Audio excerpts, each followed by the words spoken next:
Bonjour à toutes et à tous. Merci Sabine, bravo Delphine, parce que c'était vraiment très bien. Et je confirme ce que dit Sabine, l'appropriation par Delphine du sujet. Dans le management de projet, ça c'est normal, mais c'est très bien fait. Et puis aussi dans le fond des sujets, et ça c'est de très bon augure. Clin d'œil, et merci Cédric et Loïs, à effectivement Laetitia Georges qui dit toujours qu'on ne peut pas considérer les sujets d'énergie, de bâtiments, etc. sans Dame Nature. Donc il faudrait créer le titre de Dame Nature pour la remercier, puisque c'est elle qui a allumé la mèche du cube nature. Alors, sans plus attendre, puisque nous n'avons pas 3 heures devant nous, et le couperet de 13 heures est quand même assez utile pour que vous puissiez échanger entre vous et continuer à faire grand et à penser gros. Think big and go big for nature. Je vais appeler autour de moi Luc Abadi et Maxime Fouillet, que vous pouvez applaudir.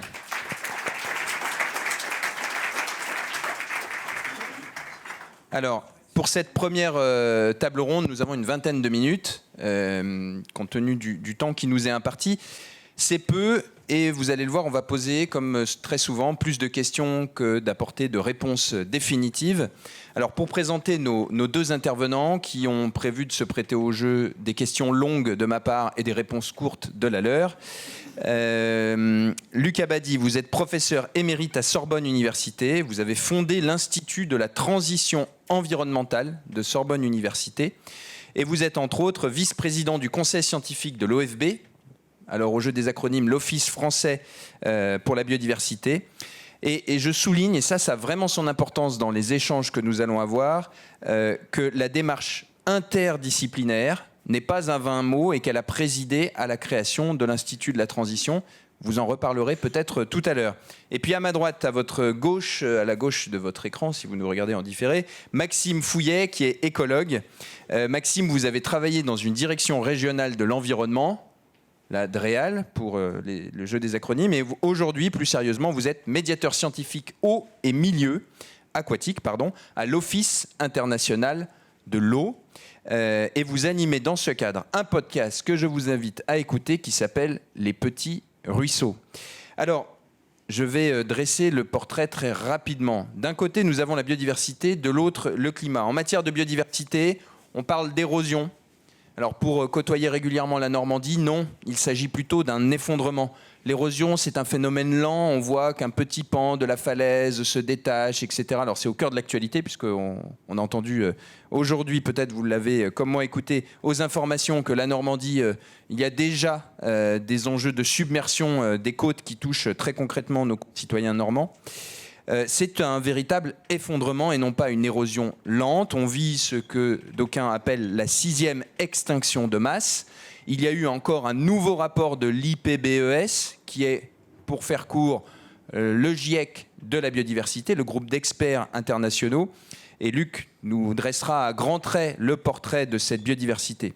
Et puis de l'autre côté, on a ce dérèglement climatique, avec peut-être un fait qui devient de plus en plus récurrent, c'est le fait que les épisodes météorologiques, et on dit toujours qu'il ne faut pas confondre météo et climat, eh bien ces épisodes météorologiques sont de plus en plus fréquents, de plus en plus longs, ils rattrapent et pire, ils devancent les prévisions climatiques parmi les plus pessimistes. Alors promis, on ne va pas alourdir le pessimisme ambiant, puisque Sabine Guetta nous a dit d'être optimiste, mais quand même, citons les sécheresses à répétition, sauf l'année 2021 qui est un trompe-l'œil.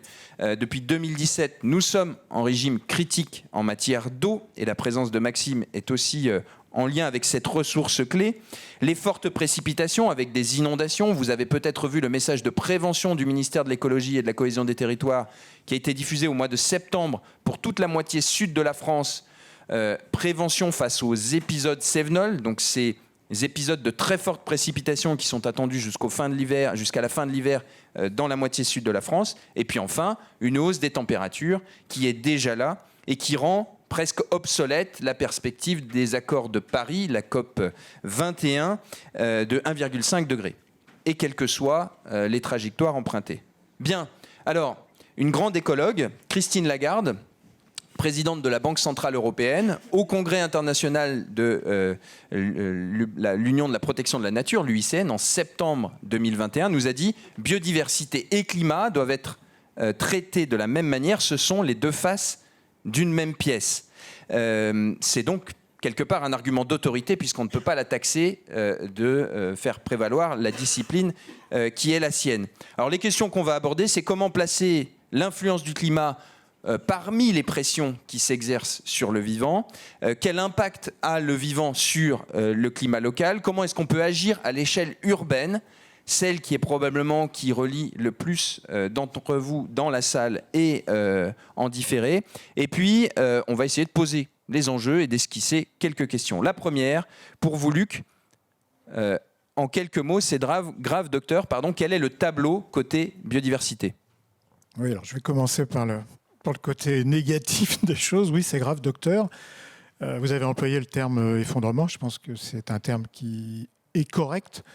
Pourquoi on peut dire que ce terme est correct ? Tout simplement parce que quand on regarde l'histoire du vivant sur toute la durée finalement de la vie de la planète, on a des indicateurs assez clairs qui montrent que la vitesse d'extinction aujourd'hui est probablement 100 fois, 1000 fois supérieure aux vitesses d'extinction qu'on a connues dans le passé, y compris pendant les grandes périodes d'extinction. Donc ça va très très vite et on le voit à nos portes, si j'ose dire, puisque si on prend le cas français, les indicateurs qui sont suivis de façon régulière, c'est-à-dire par exemple les oiseaux, en gros, c'est 1% d'abondance, de nombre d'oiseaux, d'individus, en moins tous les ans depuis plus d'une trentaine d'années, notamment dans les milieux agricoles et dans les milieux bâtis.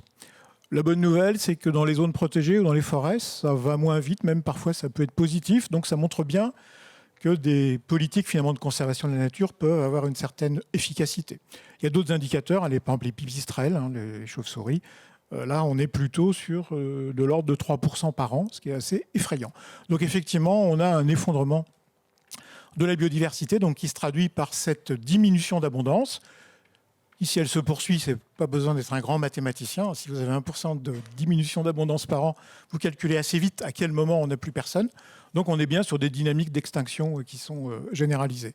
Mais derrière cette baisse du nombre d'individus ou cette disparition d'espèces, en fait, la question qui se pose aussi, c'est quelle est la conséquence de tout ça sur tous les réseaux d'interaction entre espèces. Parce qu'en fait, les espèces sont complètement liées les unes aux autres, au quotidien dans leur fonctionnement, mais aussi dans leurs caractéristiques. Tout ça, ça a coévolué.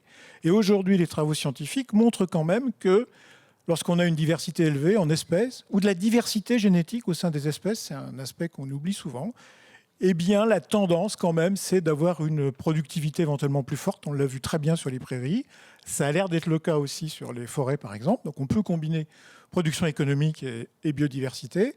Et puis, très clairement, des expériences aussi assez nombreuses, là encore beaucoup sur les prairies, ont montré que la résistance aux perturbations, aux sécheresses, c'était aussi une question de diversité. Et je ne parle pas de la propagation des pathogènes. En forêt, c'est clair, et il y a même des résultats récents qui montrent aujourd'hui si on mélange, par exemple, des variétés dans les céréales, on limite, bien sûr, la propagation des pathogènes. Donc cette diversité, elle est en danger et dans le même temps, elle est source de résilience, pour prendre un mot à la mode. Et ce qui est quand même extrêmement intéressant, c'est que d'un point de vue climatique, pour ralentir la machine, les actions d'aujourd'hui se produiront dans très longtemps et on le voit dans les écosystèmes que vous avez cités, y compris des écosystèmes cultivés. On peut inverser la tendance et ça se voit et c'est pas du tout à une échelle très très longue. Donc ça donne aussi du sens et de l'envie de faire et du positif comme on l'a évoqué. Alors le dérèglement climatique, on le cite souvent et de plus en plus par rapport aux phénomènes qu'on a connus cet été, notamment les méga-feux, comme étant une des pressions, si ce n'est maintenant la pression qui occulte toutes les autres sur la biodiversité. Il nous semblait utile qu'en quelques instants, vous nous rappeliez quelles sont les 5 grandes pressions qui ont été identifiées par le fameux groupe d'experts de l'IPBES, et puis aussi de dire quel impact de l'immobilier et du secteur de la construction on peut déduire de ces 5 grandes pressions. Alors la première pression qui explique cet effondrement de la biodiversité, c'est tout simplement la transformation des usages du sol. Autrement dit, sur notre planète, c'est l'extension des surfaces agricoles, c'est les modalités agricoles, et c'est également aussi l'extension des villes, qui dans de nombreux pays d'ailleurs menacent directement des zones de conservation. Il y a un impact éventuellement direct. Donc ça, c'est la première cause, notamment pour les surfaces terrestres. La deuxième cause, ça peut être directement la surexploitation, par exemple, surexploitation dans le domaine maritime, sur la surpêche est très clairement un point absolument clé pour les milieux marins. Et comme vous l'avez dit, le changement climatique, pour l'instant, il y a la pollution, bien entendu, qui joue un rôle, notamment dans le milieu agricole. Et le changement climatique arrive plutôt en 4e ou 5e position pour l'instant. Alors pourquoi il est absolument clair que cela va changer ? Tout simplement parce que le changement climatique, comme vous le savez, il a une composante spatiale, géographique. En gros, pour 1 degré en moyenne mondiale supplémentaire, on a une migration vers les pôles des zones climatiques d'à peu près 150 km. Donc vous voyez, là, si on est à 2 ou 3 degrés, voire plus, d'ici 2100, vous voyez ce que ça veut dire en termes de migration des zones climatiques. On est donc sur des centaines de kilomètres, sur un temps court. Et donc, il faut évidemment que les organismes bougent en même temps. Et pour bouger en même temps, il faut avoir des milieux qui permettent la perméabilité des espèces, qui permettent également l'installation dans des habitats nouveaux. Donc c'est là que le milieu urbain notamment va jouer un rôle, puisque aujourd'hui les milieux urbains comme les milieux d'agriculture intensive sont des obstacles à la mobilité des espèces. Donc l'enjeu de la mobilité des espèces est absolument vital. L'enjeu de la recréation d'habitats est également vital. Quand vous regardez l'Europe du Nord-Ouest, en gros, c'est quoi l'Europe du Nord-Ouest ? C'est une série de villes et une série d'exploitations agricoles intensives. Donc des milieux qui sont plutôt hostiles à la biodiversité. Donc là, l'enjeu, il est très clair. On a des résultats scientifiques extrêmement évidents là-dessus. Plus vous avez un habitat important, plus vous avez de biodiversité. Et plus vous avez de connectivité, plus vous avez de la mobilité qui devient aujourd'hui le gage du maintien de la biodiversité. Donc en milieu urbain, les deux enjeux clairs, soutenus là encore par de la connaissance scientifique, c'est la recréation d'habitats, ça a été évoqué dans l'introduction, et la mise en place de continuités qui vont permettre cette mobilité des espèces. Et ça, on sait le faire. Et ça, on sait le faire. Ça veut dire qu'aujourd'hui, le secteur de la construction et de l'immobilier est responsable de la fragmentation des milieux et donc une des causes majeures, aujourd'hui la première, du problème, au même titre que les émissions de gaz à effet de serre. Je crois qu'une estimation du Haut Conseil pour le climat, c'était entre 30 et 40%. Mais c'est aussi, comme on le dit souvent, porteur de solutions, ce secteur, puisque vous avez la capacité de créer des habitats qui vont permettre de faire des haltes, mais aussi, par une alliance publique-privée, à faire ces fameuses continuité, 3 degrés d'ici à 2100, c'est-à-dire pratiquement 500 km de déplacement. Alors, ça peut être possible pour des espèces animales, si tant est qu'elles peuvent trouver des haltes, pour des espèces végétales qui sont ancrées dans le sol. On voit la complexité et aussi la nécessité d'être dans une grande diversité génétique pour résister aux attaques de maladies. Alors, je me tourne maintenant vers Maxime Fouillet, pour nous intéresser justement plus précisément à l'échelle de la ville et dans sa relation à l'eau, puisque c'est aujourd'hui le milieu parmi tous ceux que vous avez étudiés en tant qu'écologue. Et j'inclus les périphéries au sens large, là où vivent la majorité de nos concitoyens. En matière d'hydrologie, quelle est la responsabilité des villes sur les dérèglements globaux ? Alors, donc bonjour à tous. En fait, je pense que la réflexion, on peut même l'étendre au-delà de la ville à tout le bâti, parce que la situation est la même. C'est sûr que ce qui se passe, c'est que la ville concentre le bâti, mais même du bâti isolé, ce qui se passe, c'est la même chose. En fait, le cycle naturel de l'eau qui précipite avec les pluies, à part durant l'été où il fait chaud, la végétation a soif, pompe directement dans le sol. Pendant l'hiver, en fait, l'eau va s'infiltrer dans le sol et rejoindre les eaux souterraines. Et ça, c'est un peu notre moment où on fait le plein pour l'été qui suit. Donc l'hiver, c'est ce moment vraiment clé où toute l'eau qui tombe s'infiltre, enfin pas toute, mais une grande partie de l'eau qui tombe s'infiltre dans le sol, arrive dans le sous-sol et recharge les nappes phréatiques. Et en fait, le bâti, il arrive un peu comme une rustine sur la surface du sol et il empêche localement l'eau de faire cette trajectoire vers les eaux souterraines. Donc c'est un peu, voilà, on a une perte de perméabilité qui est évidente quand on a des surfaces perméables, mais même avec des surfaces Ce qui est évident quand on a des surfaces imperméables, bitumées ou des toitures, etc. Mais même avec des surfaces relativement perméables, à partir du moment où on a une artificialisation, on perd un peu en perméabilité. Et donc, voilà, on augmente la part d'eau qui ne peut pas rejoindre les eaux souterraines. Et c'est surtout ça qui vraiment explique l'impact des zones urbanisées dans le cycle de l'eau. Et ça, c'est d'ailleurs dérèglement climatique ou pas, hein. Le problème, c'est que le dérèglement climatique, il accentue encore plus les conséquences de cet impact. Parce qu'on a plus d'eau qui peut arriver d'un seul coup, donc les volumes qui s'en vont et qui ne peuvent pas s'infiltrer sont encore plus importants. Et puis, de toute façon, ça pose des problèmes très concrets dans la vie de tous les jours pour les usagers de la ville, parce que tous ces volumes aussi qui ne peuvent pas s'infiltrer se retrouvent à s'accumuler au même endroit et on a des débordements par ruissellement, des inondations ponctuelles. Ça arrive régulièrement en France quand on a des gros épisodes de pluie. Et ça fait des dommages pour tout le monde, donc c'est toujours très dommageable. Donc, si je reformule, cette imperméabilisation, pour ne pas dire artificialisation, au concours de la prononciation, on a réussi, c'est pas toujours évident, ce sont des rustines, les parkings, les surfaces minérales, qui empêchent l'eau de s'infiltrer et d'être stockée dans le sol, ce qui fait que quand il fait sec, on coupe le cycle de l'eau et on n'a pas assez d'eau, et quand elle tombe trop d'un coup, elle ne peut pas s'infiltrer et être stockée non plus. Alors, ça, vous nous dites, c'est l'impact du bâti. Je me trompe peut-être, mais j'ai souvenir dans mes cours d'hydrologie que l'échelle pertinente pour réfléchir l'aménagement et en tous les cas penser la politique de l'eau, c'est le bassin versant, qu'on a toujours du mal à définir sur une carte, hormis les spécialistes. Et on se dit, si c'est l'échelle du bassin versant qui est pertinente, je ne suis qu'un petit point dans ce très grand territoire, je ne peux rien faire. Alors, ma question est rhétorique. Quel est l'intérêt pour autant à agir à l'échelle de chaque îlot bâti? Oui, alors le bassin versant, effectivement, c'est le territoire sur lequel les gestionnaires de l'eau travaillent. Donc pour résumer de manière un peu simplifiée ce que c'est la baignoire de la rivière, hein. C'est le territoire qui va collecter l'eau qui s'écoule dans une rivière. Donc toute l'eau qui tombe sur ce territoire, elle finit dans la rivière. Là, on est sur le bassin de la Seine, mais on serait à Troyes ou à Reims, on serait aussi sur le bassin de la Seine. Ça veut dire que s'il pleut là-bas, l'eau, elle passera ici, à Paris, elle passera à Rouen, elle passera à Saint-Nazaire. Et donc, en fait, c'est un territoire qui est très, très grand. Voilà, il y a des grands bassins en France, la Seine, la Loire, le Rhin, puis il y a des plus petits bassins, par exemple en Bretagne, tous les fleuves côtiers, ils ont leur propre bassin. Et c'est un territoire qui est très grand, qu'on ne peut pas percevoir avec nos sens. Et c'est un territoire qui impose de le conceptualiser. Et du coup, on en est très loin quand on est en train de se balader dehors, ou dans son activité, votre activité, vous, en train de piloter un projet local sur un demi-hectare, on est très loin du bassin versant. Enfin, des fois, il n'y a même pas de cours d'eau localement, quoi. Mais en fait, c'est là que tout se joue, parce que ce qui se passe à un endroit donné dans le bassin versant dépend de ce qu'il y a en amont.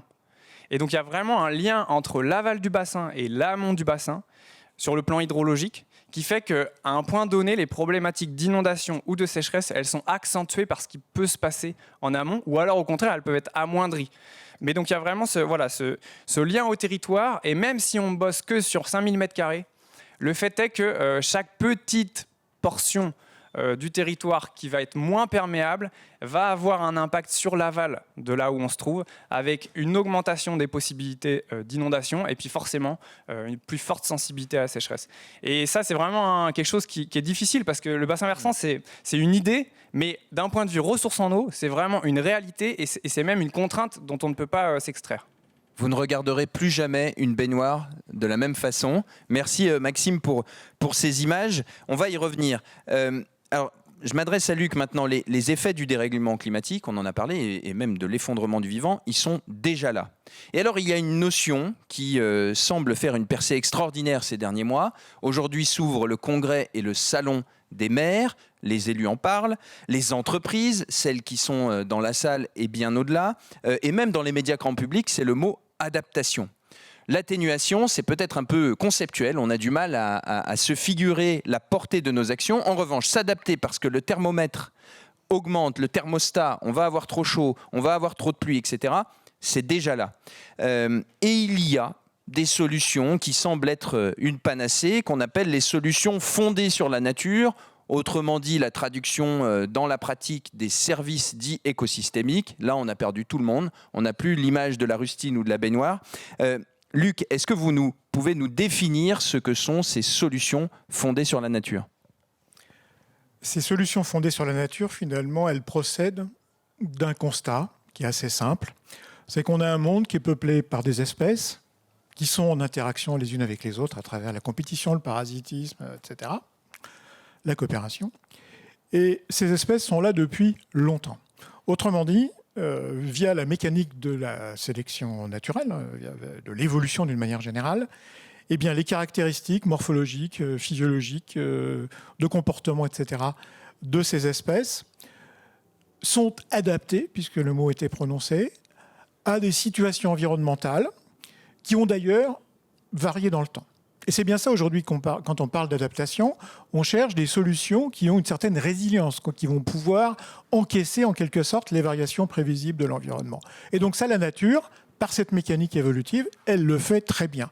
Donc quand on dit il y a des solutions basées sur la nature, on dit simplement il y a un truc qui s'appelle les espèces, qui marche, la preuve, elles sont là, après en avoir vu d'autres, si j'ose dire. Donc si je peux les utiliser, si je peux les copier, si je peux prendre inspiration des mécanismes qui sont mis en place par la nature, entre guillemets, eh bien, il y a de fortes chances pour que moi aussi, finalement, j'ai une approche, un outil qui va tenir le coup et qui va fonctionner. Donc, par exemple, on parlait juste avant de l'eau, hein, si on veut s'adapter aux extrêmes climatiques, on peut mettre des ventilateurs, on peut mettre des parasols, enfin il y a beaucoup de choses à faire, il y a donc des solutions techniques, et puis il y a des solutions qui sont basées sur la nature, qui vont jouer d'ailleurs à différentes échelles, hein. Par exemple d'avoir des arbres qui ont accès à de l'eau, qui évaporent et donc qui font marcher la machine de réfrigération de l'atmosphère. Mais l'intérêt, c'est que ces espèces, elles ont évolué dans un contexte pluriel. La nature, elle est plurielle. Et donc, les solutions basées sur la nature, leur grand intérêt, c'est qu'elles vont permettre de traiter plusieurs enjeux en même temps. Donc, quand vous faites de la nature en ville, vous allez traiter la question de l'eau, vous allez traiter la question de la température, vous allez traiter des questions de santé, de bien-être, etc., etc. Vous êtes en principe gagnant sur plusieurs tableaux, parce que tout simplement, la nature, elle est plurielle, elle est systémique, elle est complexe. Voilà. Donc on essaye de copier ce genre d'approche. Donc au fond, ça n'est pas aux vieux singes qu'on apprend à faire la grimace, et autant aller chercher dans la nature qui en ont vu d'autres, je reprends ce que vous avez dit, ces espèces qui en ont vu d'autres et qui ont la capacité à gérer des changements, et puis aussi, quelque part, ce sont des couteaux suisses, on y reviendra, puisque une espèce et un écosystème plus largement peut induire plusieurs effets. Alors, vous l'avez esquissé, Luc, justement, sur la question de l'eau. Maxime, quand on agit en ville avec le vivant, l'eau, le sol, le végétal, et la faune, évidemment, qui vient se nourrir et trouver gîte dans ces milieux, quels effets positifs elle peut induire, cette nature en ville, et quels exemples vous pouvez citer sur ce fameux cycle de l'eau dont vous nous avez dit que les petits pixels composaient aussi la grande image de la baignoire? Alors, je pense, déjà, je voudrais peut-être dire, vous êtes sur la bonne voie. Enfin, je veux dire, la présentation d'Elphine et sur tout ce qui est prévu dans Big démontre bien que voilà, tous les éléments y sont. Il y a évidemment une étape au préalable, avant les projets, hein, de prendre en compte la sensibilité des territoires pour essayer de préserver justement les zones qui sont les plus adaptées pour infiltrer l'eau. Alors évidemment, on pense aux zones humides parce que c'est un exemple très médiatique, mais voilà, il y a tout ce travail-là. Et puis après, effectivement, impliquer des solutions lors de la conception et de la mise en place des projets. Donc il y a plein de choses qui se font sur le pluvial. Je pense qu'il y a plein de savoir-faire. Il y a sûrement des idées un peu nouvelles qu'il faut tester, améliorer pour pouvoir les déployer. Et puis il y a sûrement encore des idées qui n'ont pas eu lieu, enfin qui n'ont pas encore été imaginées, et des bonnes idées qui permettront d'aller plus loin. Et quel bénéfice sur l'eau? Évidemment, une meilleure infiltration, et puis beaucoup de co-bénéfices, évidemment sur la température. L'eau, c'est quelque chose qui permet de tamponner, donc on a très chaud un peu moins vite, on a très froid un peu moins vite aussi. Et ce qui est génial, et là je suis très content d'être ici à côté de Monsieur Abadi, c'est que tout ce qu'on fait pour l'eau, quasiment, c'est toujours bénéfique pour la biodiversité. C'est vraiment deux choses à avoir en tête de front, et c'est aussi en cela que les solutions fondées sur la nature sont vraiment pertinentes. C'est qu'elles permettent de répondre à ces deux enjeux-là, plus de ramener de la qualité de vie, du confort de vie, etc., pour rendre les villes aussi plus désirables. On habite presque tous en ville en France. Voilà, on a le droit aussi à avoir des villes qui soient aussi légitimes à ce qu'on y passe nos week-ends que nos campagnes. Alors, je vais donner un exemple pour aller reformuler ce que vous nous avez dit. Un arbre, on dit souvent que c'est un château d'eau. Pour qu'il puisse pousser raisonnablement, il lui faut du sol. Donc la fameuse désimperméabilisation quand on est sur une rustine, ça peut fonctionner. Et la première des choses, c'est d'éviter d'imperméabiliser le sol qui est déjà perméable. Et cet arbre va, vous le savez peut-être, évaporer 90% de l'eau qu'il puise dans le sol. Et cette eau, il va la prélever dans le sol de manière passive par ses racines, et qui constitue une colonne, et elle s'évacue par les feuilles sous la forme d'un gaz, la vapeur d'eau. Et le passage de l'état liquide à l'état gazeux consomme de l'énergie. C'est ce qui fait que l'été, on a plus de fraîcheur. Et cet arbre, il va pouvoir être support d'habitat pour un certain nombre d'espèces qui, elles, vont rendre d'autres services. Et si, en plus de ça, il y a une zone humide à côté, par exemple, même une petite mare, on va pouvoir accueillir une cohorte d'espèces encore plus grande. Est-ce que c'est ça, comme exemple, est-ce que c'est bon ? Typiquement, oui, l'arbre, c'est vraiment le symbole de la nature en ville qui est vraiment visible, qui a un impact fort à la fois sur le cycle de l'eau, pour la biodive. Mais après, ça dépasse aussi, je pense que ça dépasse l'arbre. Il ne faut pas se focaliser que sur l'arbre. Il y a vraiment énormément de choses. Il y a déjà énormément de biodive en ville. Je pense que, ici, c'est vraiment typique. On sort, on entend les perruches à collier qui crient, mais voilà, il y a vraiment déjà beaucoup de choses. Et on peut facilement, avec des petits aménagements, des petites anticipations dans les projets, aller plus loin. Avec à la fois, comme on le disait, un intérêt pour la biodiversité et presque toujours un intérêt pour l'eau.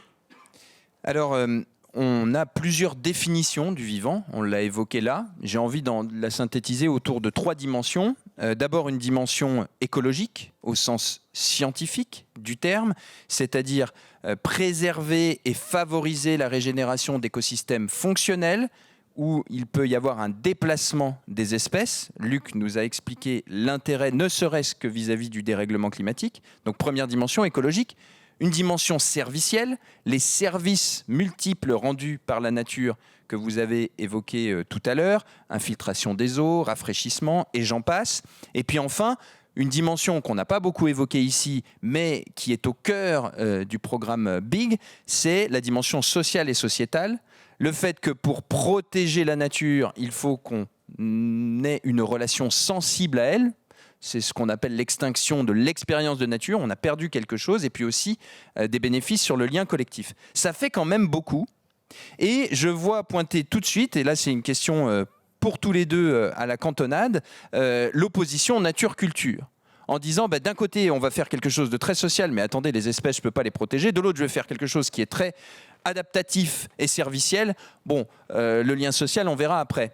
Est-ce qu'on n'en demande pas trop ? Et qu'est-ce que vous pensez de cette opposition nature-culture ? Alors, on n'a pas 2 heures, mais je vous laisse un petit développement avant de conclure. J'ai commencé à en parler, alors peut-être je continue sur cette idée, mais en fait, il y a beaucoup d'urbains qui, le week-end, vont se ressourcer dans la nature. Et pour ça, qu'est-ce qu'il faut faire ? Il faut sortir de la ville. Mais c'est quand même dommage que le paysage naturel urbain il soit moins légitime à correspondre à l'image qu'on a de la nature que le paysage naturel qui est en dehors de la ville. Parce que si on prend du recul, des territoires agricoles, Monsieur Abadie le disait, c'est très artificialisé aussi. Et puis, je pense que sur ça, vous, porteurs de projets immobiliers, vous jouez un rôle dans l'imaginaire collectif. Et puis, voilà, parce que la nature est déjà en ville. Je pense que plus que la ramener, alors il faut continuer de lui laisser de la place et puis progresser là-dedans, mais c'est aussi de la considérer à sa juste valeur en ville et pas la dénigrer parce que c'est de la nature en ville. En fait, la nature, elle est partout, elle est ici. Voilà, je pense qu'il faut un peu avoir une vision transversale des choses et arrêter cette dichotomie, ou en tout cas s'écarter de cette dichotomie nature et ville de l'autre. On prend du recul, on enchante notre paysage quotidien. Luc, qu'est-ce que vous ajouteriez ?